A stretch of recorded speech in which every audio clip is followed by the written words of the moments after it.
Hello everyone, welcome back to our channel. I hope your UPSC Prelims examination preparation is going good. With the exam just a few days away, we will try to learn some important tips and tricks and some strategies which we can use effectively inside the exam hall so that we can try to fetch some additional 10 marks inside the exam hall with the help of this video, friends. Before going into the video, we will try to remember some of the important tips and tricks. For that, we need to effectively remember some of the key points which we are going to discuss in this video, friends. So try to remember these points. One of the most important thing which we should remember while solving UPSC prelims paper is the usage of keywords in the prelims question paper. Friends, over the years if you observe, UPSC has not changed this strategy, and even now also you can use this strategy for this coming year. And one of the most important thing what you should remember with the help of keywords is that there are two types here. One is positive keywords, another is negative keywords. Some of the positively used keywords are can, some, may, one of the. So whenever you see these words in any of the statements in the questions, that statement mostly will be tending to be correct only. Next, negative keywords, some of that you frequently used in the question papers are directly, to the extent of, but, none, binding, all, every, mandatorily, steadily, temporarily, easily, wholly, should, must, not, cannot, any, entire, only. Friends, try to remember these negative keywords also, because whenever UPSC in the questions, if they use these negative keywords, that statement most of the times is going to be wrong only. So you can use this keyword strategy effectively. So we will try to use this also in some of the questions which we are going to discuss in this video, and we will arrive at the correct answer. And one more thing, friends, what we should remember is that whenever UPSC asks pair based questions, that is they will give match the following pairs. In that, if you look at the answers, mostly all the above option will never be in the correct answer. So what you should remember is that whenever they ask these kind of questions, directly eliminate all the above option in the given options below, and look at the other three probabilities and try to arrive at the correct answer. And one more thing, friends, whenever they use in the statements two international organizations or groups in a single statement, then that statement most of the times will be wrong only. And moreover, friends, whenever UPSC in the question paper, if they use according to Constitution of India defines or as per RBI regulation or administration, that statements also mostly tend to be wrong only. And whenever UPSC uses extreme statements in the questions, that statements also most of the times will be wrong only. That is, some of the example you can see is the last year they have used easternmost range, southernmost range, largest. These are some of the extreme words which if they use in the questions means that statements will be mostly wrong only, friends. And one more thing, in the questions if they use in a single statement as well as in addition to both, that statements also will be tend to be wrong only. And whenever you look at the options, if they list coral reefs in any of the option, you can go for that option, friends, because most of the times it tend to be in the correct answer. And one more thing, in the types of questions asked, UPSC will be asking term based questions. So whenever they ask the term based questions, what you have to remember is that stick to only the terms which they have mentioned in the question, and try to look at the expansion of the words in the options given below. That option only will be the correct answer. And moreover, friends, whenever UPSC uses statement based questions, that is statement 1, statement 2, and then they will give you the options. Whenever they use this kind of statement 1, statement 2 type of questions, last year what they have used is that whenever they have used facts in the statement based questions, that statements were tend to be wrong only. So you can use this for this coming year also, because UPSC has used this in the last year as well, and over the years also these strategies can be used, because we have been telling these strategies to the students for 3 years now, friends, and it has been effectively helping many students in trying to solve at least 5 more questions extra inside the exam hall. So try to use this along with your common sense and limited knowledge which we have studied from your basic NCERTs and other conventional components. Along with that, try to use this strategy so that you can arrive at the correct answer very easily in the exam hall. Okay, friends, one more thing, the most important thing I wanted to discuss in this video is that, friends, while looking at the UPSC Prelims question paper 2023, what we have observed is that they have actually used 7 types of questions in the overall question paper. In the coming year also we can expect this minimum 7 types in the questions. So what you have to do is, you have to, whenever you look at the questions, try to observe that questions in this classification, because by looking at this classification you can usually have a specific strategy to arrive at the correct answer. I will try to do that only in today's video, and this will effectively help you in saving lot of time inside exam hall, as well as in arriving at the correct answer or eliminating some of the options in the questions. Okay friends, if you look at the various types of questions, we can classify as 7, as I said above. That is, the first one is the term based questions, second is the fact based questions, third is the list based questions, fourth is the pair based questions, and then if you look at statement based questions, overall it can be classified into 3 types friends.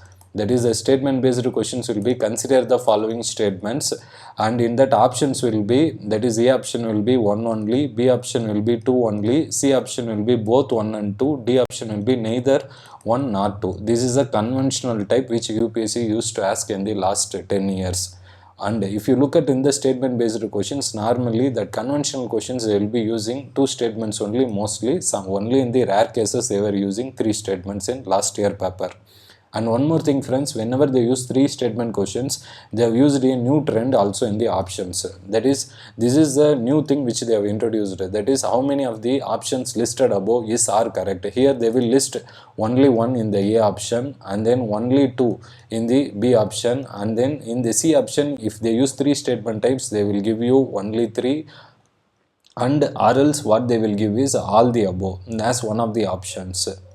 That is, all the above are correct, like that they will give, and then D option will be none. So this is the new trend which UPSC has introduced in the question types in the last year. Because of that, and additionally also the 7th type of statement type question, that is the statement 1 and statement 2 type questions, these were only dominating in the last year paper. That is friends, if you look at last year paper, the 6th and 7th type of question dominated almost 40 to 50% of the type of question asked in last year. That is why also many students found tough to crack the question. But if you know these 7 types very clearly with you, and if you read the questions, it is actually very easy to crack the answers as well. We will try to do that only in this video, and you will also understand these types of questions very easily after you look at the examples. So directly let's jump into the first type of question, that is the term based question. Friends, here the term based questions will exactly look like this following question only.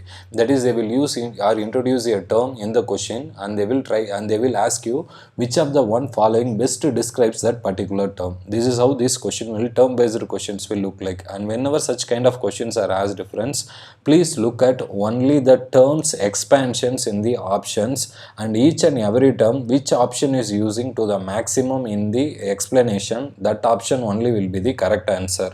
This strategy has been used in the last 3 years as well, and that is what UPSC has been doing as well, friends, and this they have not changed it.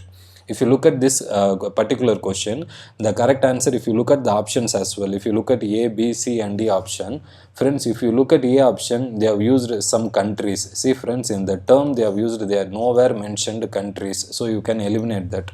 And then let's go into the B option. Many small, that is many marginal farmers in an area organize themselves into groups and synchronize and harmonize selected agricultural operations. So overall, it is describing the term, that is the farmer. It has been used in the same in the option as well. And the large field also, it has tried to organize them and arrange them into selected agricultural operations. It is trying to explain it in a correct manner. But let's look at other options as well. When you look at the C options, here again they have used the word farmer, but here they have introduced some corporate body. Friends, nowhere in the term corporate body is used, so you can eliminate this. Then let's look at the D option. Here again they have used a word company, which is nowhere mentioned in the term and used in the question. So eliminate the D option as well. So overall, if you look at the options, B option looks like somewhat the expansion of the term used in the question, and this is what also the correct answer. Friends, these types of questions I would say is one of the easiest question in the question paper. So whenever if you are trying to solve the UPSC Prelims question paper, first to look for this type of questions, search where it is and try to answer this very easily at the first round only. Okay friends, let's now move to the second question. In which of the following regions was Danya Kataka, which flourished as a prominent Buddhist center under the Mahasangikas located? Friends, this is a history question. And one more thing we know very well, in the history questions, usually in ancient India, Buddhism, Jainism is one of the frequently asked topics in the question paper. And but if you look at here, they have asked this question from the NCERT only. But anyways, those of you who don't remember this fact, let's try to look at the options here. A option Andhra, B option Gandhara, C option Kalinga, D option Magadha. Okay.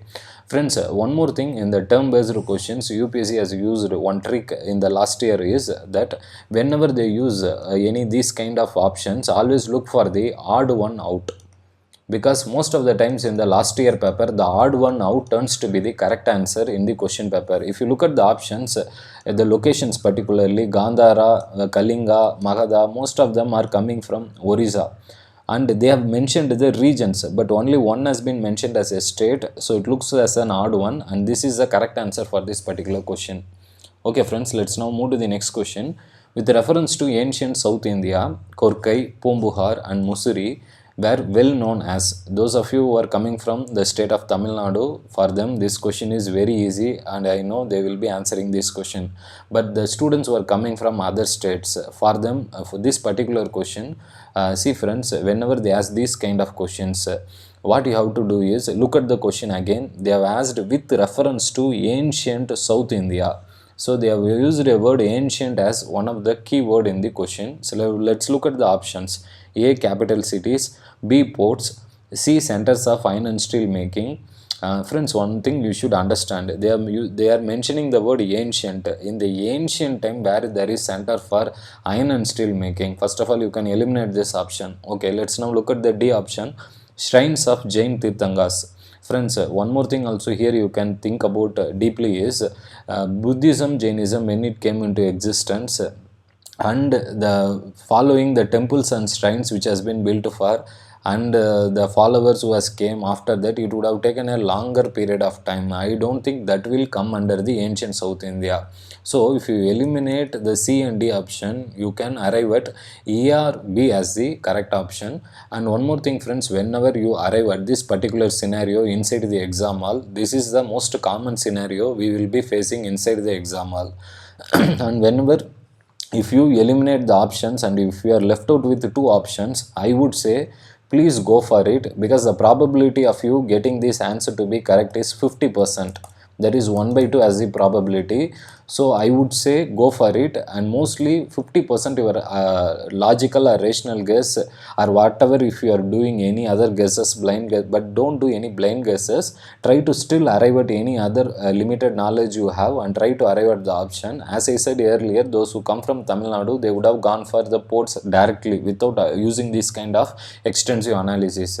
But anyhow, you use this common sense extensively as much as you can inside the exam hall, because this is one thing which will be with you. And if you are not getting tension inside the exam hall, believe me friends, you can use this common sense very effectively. Okay, let's now move to the next question. Which one of the following explains the practice of Vadakirithal as mentioned in Sangam poem? Actually, this is again very easy for students who are coming from the state of Tamil Nadu, because they know Vadakirithal is a practice where king will be turning towards northern direction and he will be going for fast and he will go for dying. This is actually has been students from Tamil Nadu will be studying in school Tamil books only. But one thing friends, for the people who are coming from, students coming from other states, now looking at this particular question again, I would say whenever in case of history, I would say if you know the option very correctly, go for it. Suppose if you don't know, and if you also look at the options again, if you don't have any chance of using common sense, I would better say ignore the question, because it is better that you always save the negative marks which you otherwise will cost you more inside the exam hall. Okay friends, here let's see if we could use any other common sense as well. If you look at the options, A, they have mentioned kings employing women bodyguards, learned persons assembling in royal courts to discuss religious and philosophical matters, then young girls keeping watching over agricultural fields and driving away birds and animals. And for D option, a king defeated in a battle committing ritual suicide by starving himself to death. Friends, in this particular question, if you look at it, the question is actually particularly retaining to some historical, very significant event, because Sangam literature, you know, it's very ancient part, and it belongs to the state of that is in Tamil Nadu, that is South India. Now, here when the UPSC tends to ask, there is an examiner who has an interest to ask a question from this particular component. Why you should ask something regarding bodyguards or concerning a woman protecting agricultural fields? This looks not that much historical significance. And even if you look at the B option as well, this discusses about the normal assembly, and it is a particular practice they are saying. So if you use this logic, you can arrive at D option. Otherwise also, my suggestion would be, if you cannot use this very confidently inside exam hall, better don't take any risk, because it's always better to ignore some of the questions which we feel tough inside the exam hall. Fine. Let's move to the next question, friends. In the term-based questions, well.Going method is sometimes talked about with reference to which of the following. So they have asked this question in the context of current affairs. But anyhow, let's look at the options listed below. A. Controlling the viral disease spread by mosquitoes. B. Converting crop residues into packing material. C. Producing biodegradable plastics. D. Producing biochar from thermal conversion of biomass. Friends, in this particular option, if you look at, that is, if you use the logic of odd one out, the B option, C option, D option either talks about biodegradable things or some kind of packing material. But only one thing is standing out, odd one out, and it talks about some diseases. So here, if you use the odd one out, the correct answer is option A, which is the correct answer also. Let's now move to the next question, friends. Aerial metagenomics best refers to which of the following situations? Again, it is also a time-based questions. Friends, this particular type of question, if it is asked in the examination, as I said, try to answer this kind of questions, because for this kind of questions, the answers will be the mere expansion of the meaning of these particular terms used in the question effectively. Let's look at these options. A. That is, one is aerial, it should include anything related to air, and metagenomics, it should either talk about genes or DNAs or related to that. So let's look at the options, friends. A. Collecting DNA samples from air. So air is mentioned, and then genomics or DNA related to that, it's mentioned in a habitat at one go. Then B option, understanding the genetic makeup. Genetic, so they are talking about the genomes, makeup of avian species, again related to air. Okay, let's move to the C option, friends. Using airborne devices to collect blood samples from moving animals. But here they have not used the expansion of genome, so you can that is eliminate the C option. Let's now move to the D option. Sending drones to inaccessible areas to collect plant and animal samples from land surfaces and water bodies. Friends, how it is possible for drones to bring something from water bodies? It looks like common sense, only illogical. So if you eliminate D option as well, you are left out with only two options, A or B. And mostly if you see term based questions, most of the times the answer is lying in A option in the last year. So you can use this as the additional confirmation strategy to go for the correct answer, that is A. Otherwise also, if you are left with taking a guess for this question, the probability of this you turning out to be correct is 50%, and I would say go for the attending these type of questions with 50% probability. Let's now move to the next question, friends. That is, again, it is related to terms based questions. That is, microsatellite DNA is used in the case of which of the following? Friends, again we have to look for the expansion of micro, or that is the DNA. DNA are related to genes, are related to that. Let's now look at the options, friends. If you look at A, B, C and D, only, friends, A option is talking something related to genes or evolutionary relationships, whereas B, C and D are talking about something not related to that. So you can eliminate B and C and D directly, and you can go for option A, which is the correct answer. And moreover also, most of the time based questions, option A is coming as a correct answer. That you can use it as a confirmation strategy to arrive at the correct answer. Okay, let's move to the next one, friends. In the context of finance, the term beta refers to, again friends, use the odd one out strategy. Here also, if you look at the options A, B and C, it talks about some financial strategy or risk related to that. But D option is talking about some numerical value or number, which is an odd one, and this is the correct answer for this question also. Let's now move to the next question, friends. In the recent years, Chad, Guinea, Mali, Sudan caught the international attention for which of the following reasons common to all of them? Friends, they are talking about one particular thing. This is a question asked from current affairs, and that too from international current affairs. And the countries they are talking about are African countries, and that too most of these countries are northern African countries. And one thing what you have to do is, friends, if you use common sense, why African countries will be coming in newspaper most frequently means for not for good reasons, only for wrong reasons. And if you look at the options here, they have discovered some rich deposits. That's a positive thing. Establishment of Chinese military base, they are saying. Why China should establish something in a landlocked or northern African country? They will be looking for some Mediterranean countries or nearby, which is very important for, strategically important for China. So this cannot be in the option. And if you look at C option, southward expansion of Saharan desert, if you, such a thing is happening, it would have, you would have pakka, you would have read in current affairs as somewhere. So you can easily eliminate this option as well, because this is a very big thing. And D option, successful coups, this can be frequent chance, because most of the times either terrorists are coming and attacking, or within the country some tribal revolts are happening, or between religion these people are fighting and waging a war, and there is a frequent change of the presidents of these countries. So the answer would be option D only, and which is also the correct answer, friends. Let's now move to the second category of questions which we have discussed, that is the fact-based questions. Friends, what we mean by fact-based questions is, these questions are very direct questions. That is, they will not use any lengthy statements as well. And if you look at the questions, they will be giving you a 1 or 2 liner question followed by a direct options. So these kind of fact-based questions also again comes in the easy category in the exam hall, and you should take a chance maximum to answer these kind of questions. Let's now try to answer this question, friend. Which one of the following is the best example for repeated falls in sea level? So they are talking about tide, giving rise to present day extensive marshland. Friends, if you look at the options, Bitatanika mangroves, Marakanam salt pans, Napuda swamp, this is in Odisha, and then Ran of Kutch, which is in Gujarat, Marakanam is in Pondicherry, and then Bitatanika, it is somewhere near Odisha. Friends, if you look at this particular option as well, most of the options, that is A, B and C, they have listed in the east coast, only one option in the west coast. So odd man out is coming here. And if you have some common logic as well, Ran of Kutch is having a lot of marshland as well, that we know, and additionally tide is also happening there as well. So this adds to our limited knowledge we have. So you can go for option D, and which is also the correct answer for this question. Let's now move to the next question, friends. Souls are not only the property of animal and plant life, but also of rocks, running water and many other natural objects not looked on as a living by other religious sects.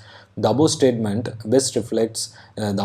reflects one of the core beliefs of which of the following religious sects of ancient India, they are asking.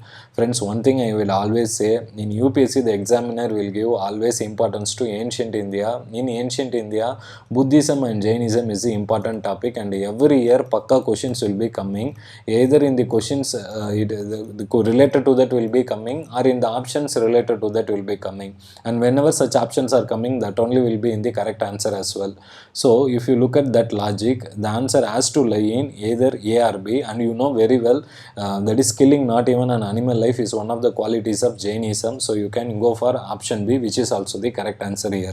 Let's now move to the next question, friends. Who among the following rulers of medieval Gujarat surrendered due to Portuguese? And they have listed 4 rulers, friends.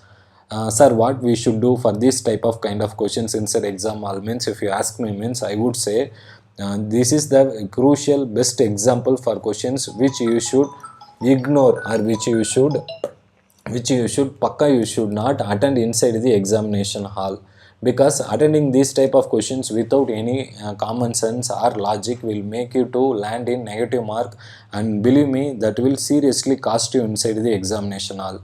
Because believing in strategies or techniques, also you should have one more control over you, that is the control over not going for too many blind guesses, because blind guesses are something will lead you to lot of negative marks. So please try to avoid such kind of questions inside the exam hall.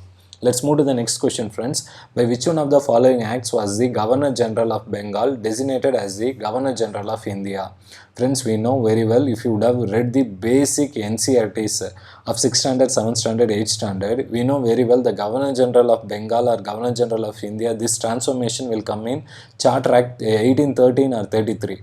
But in the options given here, they have not even given 1813 to confuse as well. So the answer is option D if you have read the NCRTs with limited knowledge. Otherwise, my suggestion would be better leave this kind of questions, because if you don't leave, otherwise if you forgetted that limited thing whatever you have read, don't take the risk of attending without any limited knowledge or any rationality or logic, because the chances of you landing in negative marks is more. Let's now move to the next fact-based questions, friends. With reference to the Earth's atmosphere, which one of the following statements is correct, they are asking. If you look at the four options here, friends, the total amount of insolation received at the equator is roughly 10 times that received at the poles. This we don't know. Let's move to the next one. Infrared rays constitute roughly 2/3 of insolation. This fact also we might not be knowing. Let's move to the C option. Infrared waves are largely absorbed by water vapor that is in the lower atmosphere. Yes, that is very correct, friends. That's why water vapor is also called greenhouse gas. So this is very limited NCRT knowledge and geographical knowledge. If you know, you can answer very directly. So the correct answer for this question is option C. Let's now move to the next question, friends. Which one of the following countries has been suffering from decades of civil strife, food shortages? So I said already, these kind of problems will be common in African countries only. So look at African countries in the option. They have listed Angola, which is one of the African country. Costa Rica, this is a South American country. Ecuador is also a South American country, which you can eliminate. Somalia is a African country. So the correct answer has to lie between either A or D. But one thing we know very well, in Somalia, lot of pirates problem and frequent Al-Qaeda's one, Al-Shahab group, one terrorist organization is functioning. There is a destabilization of governance there, and there is lot of problems of poverty. All this we have read in news as well for lot of times. So if you use that logic, you can go for option D, which is the correct answer. Let's now move to the next question, friends. With reference to the Indian history, Alexander Rhea, A. Longhurst, Robert Sewell, James Burgess, Walter Elliot were associated with, and they have given some things. Friends, if you have read this particular information, because this is available in NCRTs only, and if you could not remember inside exam hall, my suggestion would be look at for any common sense knowledge which you can use. If you look at the options here, they are talking about establishment or construction in B, C and D, but A option stands on the odd one out, that is some archaeological excavations, and that is also the correct answer for this particular question. Let's now move to the next question, friends. That is the third category of question, that is a list based question. What we mean by list based question means, here the particular nature of the question will be, they will list 1 to 3 or 1 to 5 and they will ask how many of the above statements given above are correct. And here, friends, one important thing or strategy which you should remember for list based questions, which we have observed in last year question paper, is most of the times whenever they ask list based questions, all the numbers which they are listing in the statements which they are listing, not all of them will be correct. So you can easily eliminate that particular option in the list based questions. So using that strategy, let's directly eliminate C and let's try to look at the question. Consider the following statements. Zeelam River passes through Ullar Lake. This is a very easy question, easy statement which most of you might be knowing. So you can go for correct. Second one, Krishna River directly feeds Koleru Lake. Friends, here one thing you understand, Krishna River feeds Koleru Lake is a common way of like writing a sentence. What is directly feeding? So the examiner here, while setting a question, he is purposefully trying to bring in particular words which is artificially attached to a sentence, and whenever you look at this kind of words which are attached, and this directly is also one of the negative keyword which we have listed here in the today's video as well in the important points. So please try to remember that. So using that logic, you can eliminate this second statement. Let's now move to the third one. Meandering of Gandak River formed Kanwar Lake. Friends, one thing I have already told you, whenever they have asking you list based question, all the above will not be there. See here, one thing, using our elimination strategy, we have eliminated second statement. Additionally, if you know that third statement, using limited knowledge, that is Burri Gandak river only flows through Kanwar lake, if you know that, you can go for third option. So the correct answer will be, that is, if you eliminate, that is not Gandak, Buri Gandak, the third statement will be wrong. So the correct answer will be option A. Otherwise also you can go between option A or B using our 50% probability. Okay friends, let's now move to the next question. Consider the following pairs. So again friends, this is also how many of the above, that is how many of the above is a list based question. So whenever they ask you this kind of things, one thing I will always say, eliminate all the above three are correct directly. Let's now look at Kamaraj port first. So first is the keyword. Then Mudra port, again largest is the keyword. Visakhapatnam, largest is the keyword. Friends, here what we should remember is, now give more importance to this keyword which we have, they have used it in the question, and then verify it and try to answer the question, because already now the answer of us getting correct for this question is 33% probability, one third, because the one option we have eliminated directly, because for list based question you can directly eliminate all the above are correct as one of the option which is listed. So now let's try to answer this question. Kamaraj port is in Chennai, first major port in India registered as a company. Chances is very high, friends. Let's now move to the next one. Mudra port, this is in Gujarat. Adani is also operating here, and this can be largest privately owned port in India. Chances is very high. Now moving to the third one, Visakhapatnam, largest container port in India. Friends, one common sense, Visakhapatnam is in the east coast. We know very well in India we have Mumbai, which might be having more easy accessibility to ports and more container facility. Why not Mumbai? Why Visakhapatnam is against our common sense? So let's eliminate the third statement, that is the third option. So one thing is very sure is, in the option either only one pair has to be there or only two pair has to be there. So now we have arrived at almost 50% probability, friends, and I would say for these kind of questions better go for it. And the correct answer here for this type of question is, for this question is also option B. Let's now move to the next question, friends. Consider the following trees. Number one, jackfruit, mahua, teak. How many are deciduous trees they are asking? Again, list based questions, directly eliminate option C. So the probability of you getting correct here is 33%. So try to attend this question. If you look at the question here, jackfruit, if you have some knowledge, actually it comes under tropical evergreen tree, because it requires lot of water. Either will be present in evergreen rainfall, more rainfall forest regions, or near to water resource like lake regions. So if you eliminate one option, that is jackfruit, the correct answer here is B, 2 only. That is only two statements are correct is the correct answer here. Let's now move to the next question, friends. Consider the following statements. Again, list based question, directly eliminate C option, that is all the three are correct. Now let's look at the question. Number one, Amarkandang hills are at the confluence of Vindhya and Shyagyadri. Shyagyadri means total Western Ghats. This is totally wrong, because it should be Vindhya and Satpura.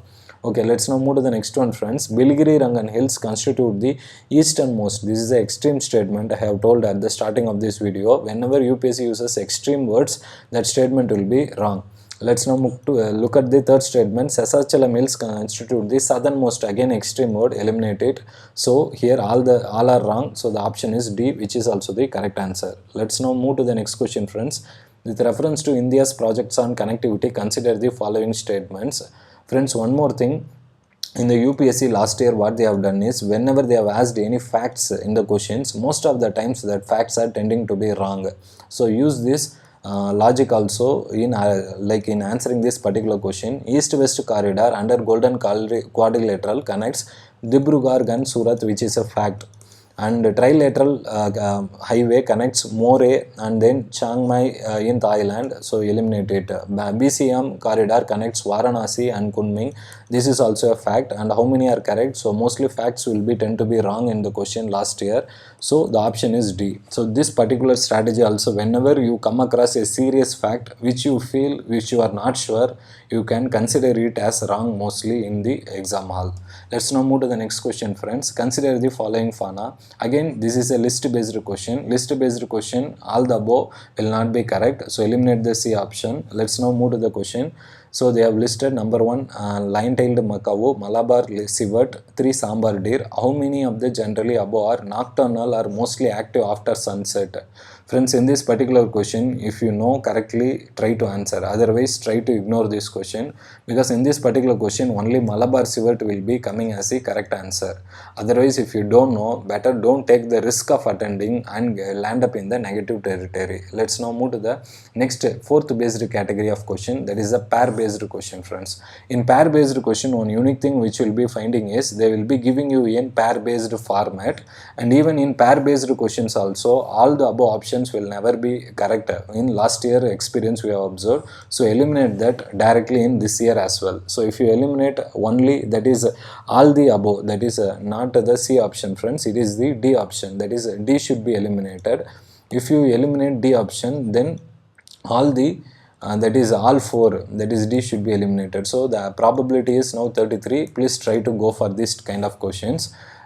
So if you don't know, or if you have limited knowledge, you can arrive at the correct answer. Otherwise, the probability of 33% kind of questions in the exam hall in UPSC, my suggestion would be go for maximum of 5 questions in 33% probability risk. And if you take a risk, actually in this particular question, the correct answer will be option B.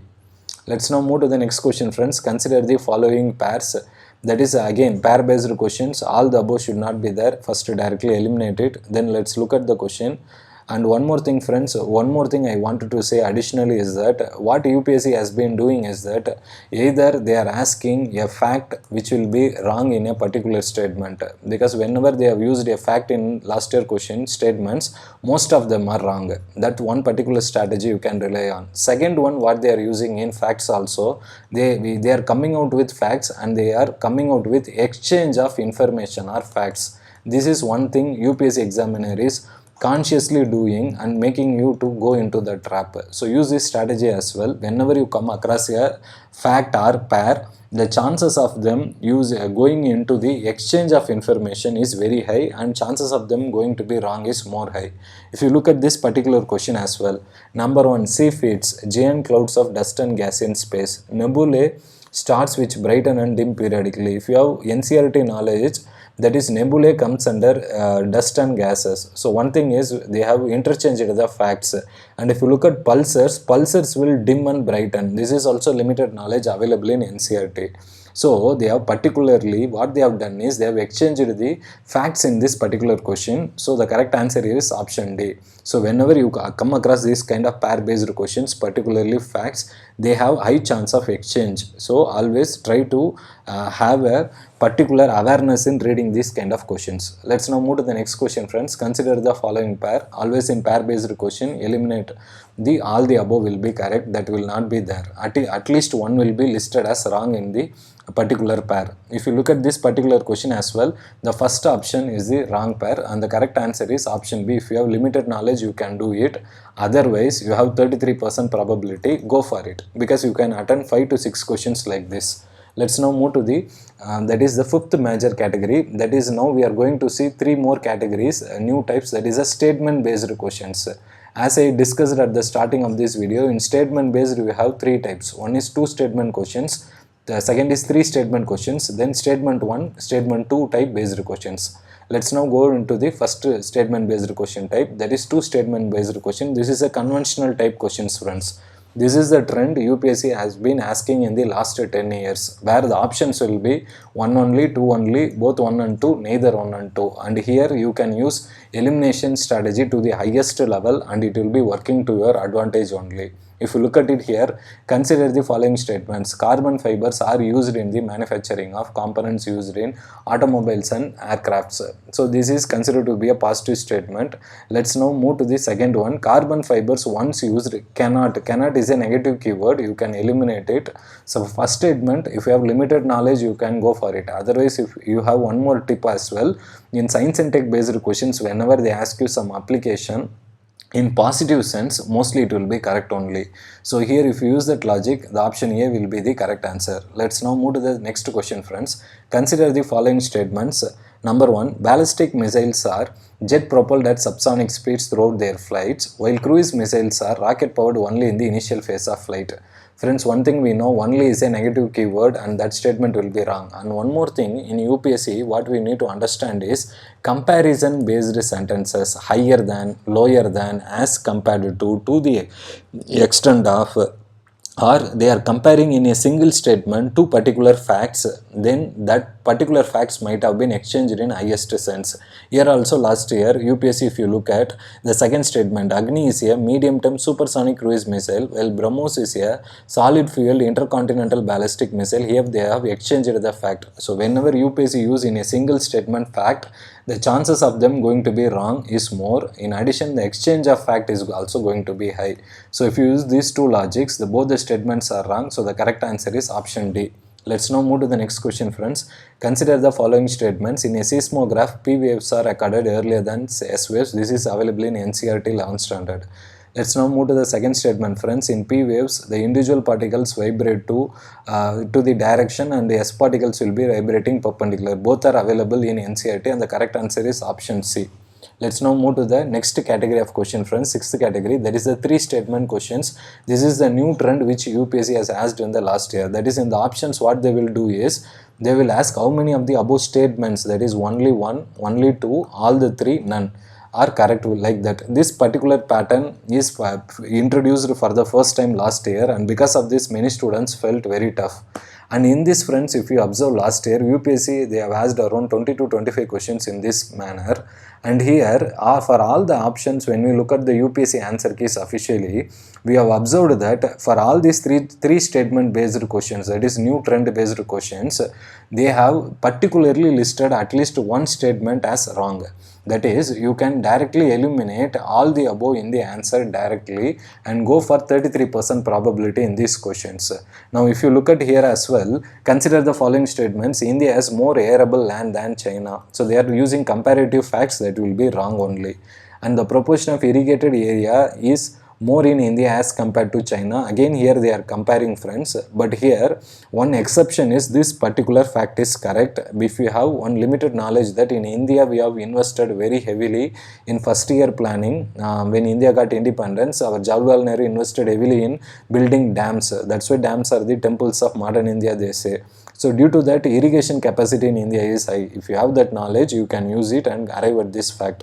And now let's move to the third statement. The average productivity per hectare in Indian agriculture is higher than in China. That is very, very illogical, because China is using a lot of mechanization. So that will be wrong. Now coming here, so only one statement will be correct, and the option is here is option A. So whenever you see three statement questions in new trend, this new trend option will be only one, only two, all three, none. Directly eliminate all the three that can never be in the correct answer. Let's now move to the next question, friends. Consider the following statements. Again, how many of the above statement new trend based question and also three statement based. So all the above will not be there. But here there is one exception. Here is if they use keywords like positive keywords, some means that will be always positive and it will be correct. That's why this is an exception to the three statement based question. So please understand this. Let's now move to the three statement based question. Again, the same trend. So here they have used in all the things negative keyword none. None is a negative keyword, we know very well. So if you use that, all the three are wrong. So the option here is option D. And moreover, we also know very well all the three cannot be correct. At least one will be wrong in this. That is three statement new trend based questions. Let's now move to the next question. Again, all the three directly eliminate it. Now look at the option. Some is here. This is a positive keyword. This has to be correct. And Niger is cultivated as a kharif crop. This is correct. And government provides MSP. This is also correct. And the option for this particular question, that is how many of the above statements are correct. Here again, this is an exception. So the correct answer here is option C. Friends, one thing I would say is whenever they use positive keywords, that is where this exception will come. Otherwise, for majority of the three statement based questions, at least one statement will be wrong. Otherwise, you can look at and directly eliminate all the three as one of the option. Now let's go to the final type, that is statement based question. That is statement 1 and statement 2 type based questions. Here friends, only one trick we are going to share here. Whenever the UPSC is asking statement based questions, we have observed last year, whenever they use facts in statement based questions, that facts will be wrong only. So using this strategy, we will arrive at this particular question. So let's look at the question. In statement 1, they have said India, despite having uranium deposits, depends on coal for most of its electricity production. Statement 2, India uranium enriched to the extent of 60% is a fact. This is wrong. Again, it is also illogical. If you enrich uranium to 10% only, it will be getting nuclear bomb 10-20%. Why you require that much for electricity? So using common sense, you can eliminate second option. So second option is wrong, means directly look at option C. So the correct answer here is option C. Let's now move to the second one, friends. Here marsupials are not naturally found in India. Yes, marsupials are animals like kangaroo, which have pouch-like features. Yes, they are not in India, which is a correct statement if you use common sense. Let's now look at the second statement. Marsupials can thrive only in mountainy grasslands with no predators. Friends, how it is possible to have an animal with no predator? This is very illogical. Eliminate it. So if you eliminate second option, again option C is the correct answer. Let's now move to the next question, friends. Here, the Statement 1, the Supreme Court of India has held in some statements that the reservation of policies under Article 16(4) of the Constitution would be limited by Article 335 for maintaining efficacy. So this we know very well. With limited knowledge in polity, fundamental rights, Article 16 is important, and that talks about reservation in employment, and this tends to be correct. Let's now move to the next one. Article 335, Constitution of India defines, whenever they use Constitution defines the term, that is a negative thing. Mostly it will be wrong only, because Constitution don't have that much definitions for many things, and whenever UPSC uses this Constitution defines something, that statement will be wrong only. If you apply that logic, here option C is the correct answer. Friends, with this discussion, we have come to the end of our video. Now we wanted to share some important strategy which you can apply inside the exam hall on the day of exam. My one important suggestion to you, along with using your common sense and handling your emotions inside exam hall very well. Additionally, if the question paper is very tough, my suggestion would be try to answer 65 to 70 questions. That is very much enough. Reason is being, friends, if the paper is very tough and if you go for attending more questions, you may end up getting more negatives. So that will derail our whatever hard efforts we have put in coming up at the correct questions.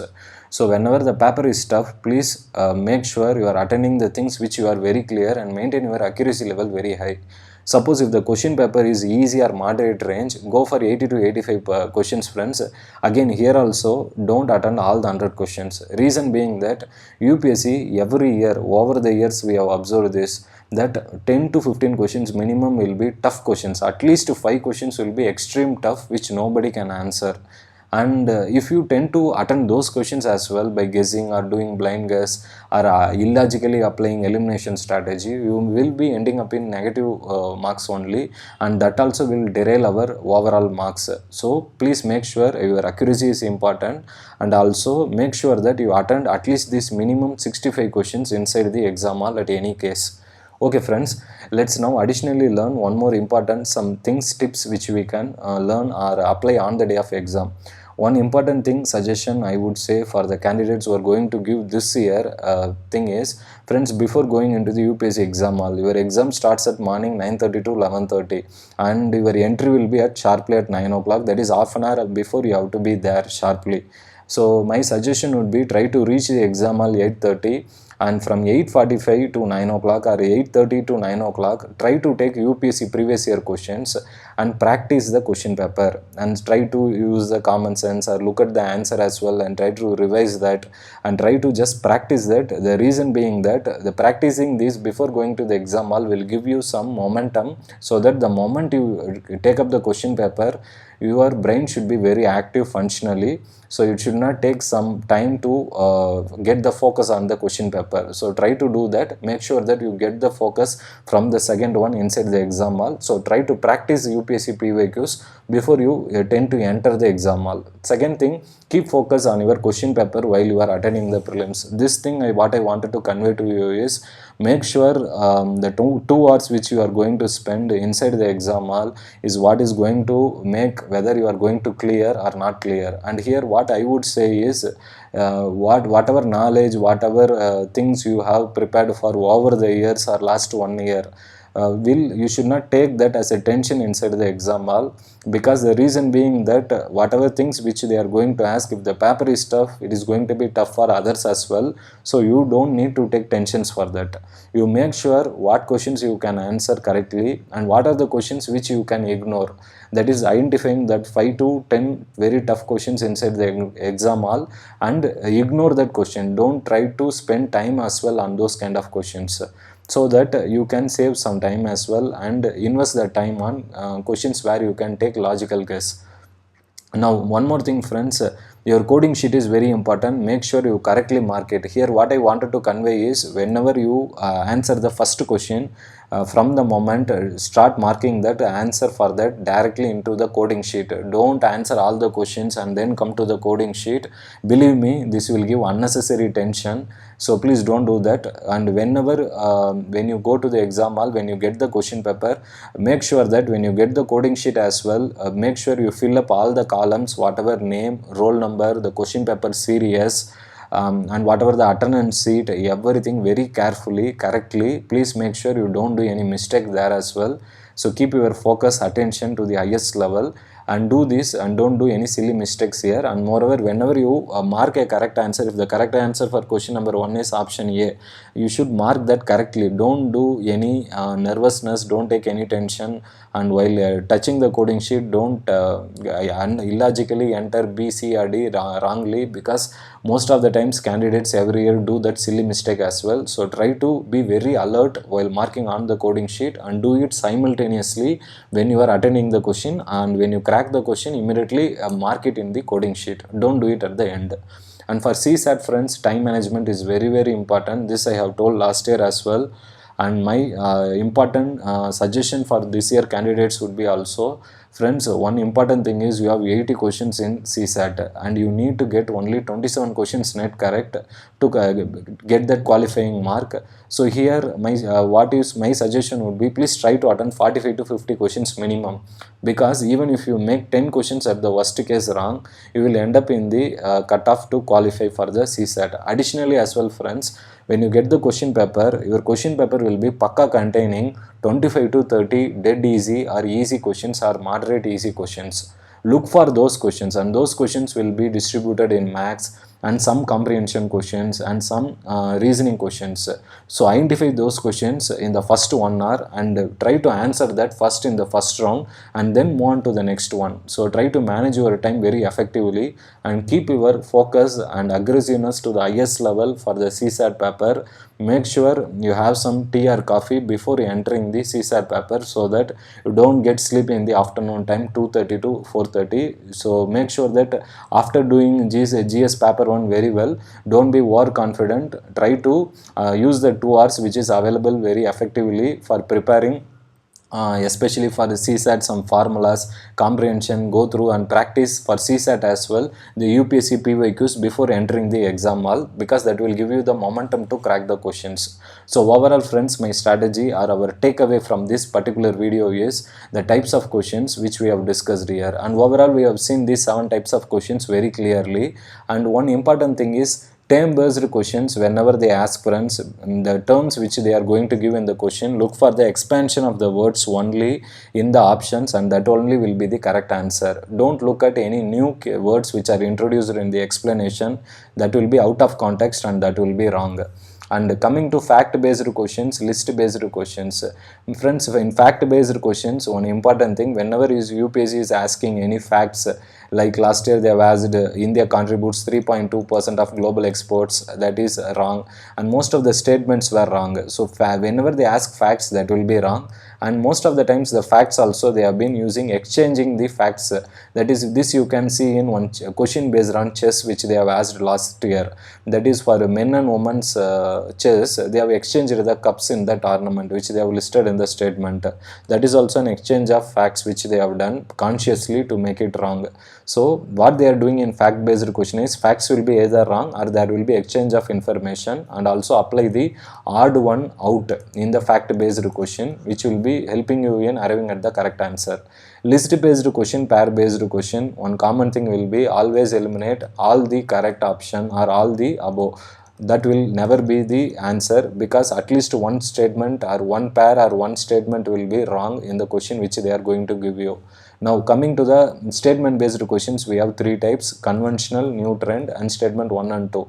For two statement questions, conventional type, use the elimination strategy to the highest level, look for extreme statements, look for positive keyword, negative keyword, use your common sense, limited knowledge. You can land up in getting the correct answer very easily here.